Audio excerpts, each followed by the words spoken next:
கோபாலபுரத்து கருணாநிதியால் நாம் கஷ்டப்பட்டு கொண்டிருக்கும் நிலையில் கோவில்பட்டியில் இன்னொரு கருணாநிதியை விட்டால் பெரிய பிரச்சனையாகிவிடும் என தமிழக பாஜக முன்னாள் தலைவர் அண்ணாமலை தெரிவித்துள்ளார்.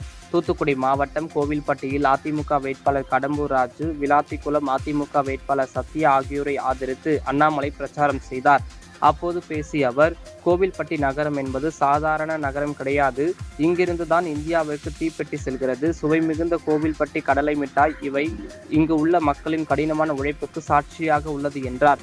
தீப்பெட்டிக்கு ஜிஎஸ்டி வரி குறைப்பு தொடர்பாக முன்னாள் அமைச்சர் கடம்பூர் ராஜு மற்றும் பாஜக தலைவர்கள் சேர்ந்து கோரிக்கை வைத்தனர். அதனால் 10% இருந்த ஜிஎஸ்டி வரி இன்றைக்கு 5% குறைக்கப்பட்டது என்று கூறினார். அதேபோன்று கோவில்பட்டி கடலை மிட்டாய்க்கு மத்திய அரசின் புவிசார் குறியீடு கிடைக்க பெற்றதற்கு முக்கிய காரணம் முன்னாள் அமைச்சர் கடம்பூர் ராஜு தான் என்றார். கோவில்பட்டியில் கனிமொழி எம்பி பேசும்போது, கருணாநிதி என்ற பெயர் இருந்தாலே தேர்தலில் தோற்க மாட்டார்கள் என்று கூறியுள்ளார். ஆனால் புரட்சி தலைவர் எம்ஜிஆர் இருக்கும்போது முதல்வர் பதவி போட்டியில் எம்ஜிஆரிடம் 3 முறை தோற்று போனவர் கருணாநிதி என்றும், கோவில்பட்டி தொகுதியில் நிற்கும் கருணாநிதி நகர்மன்ற தலைவராக இருந்தபோது மொத்த நிர்வாக சீர்கேட்டிற்கும் இலக்கணமாக இருந்தார் என்றும் அவர் அப்போது தெரிவித்தார்.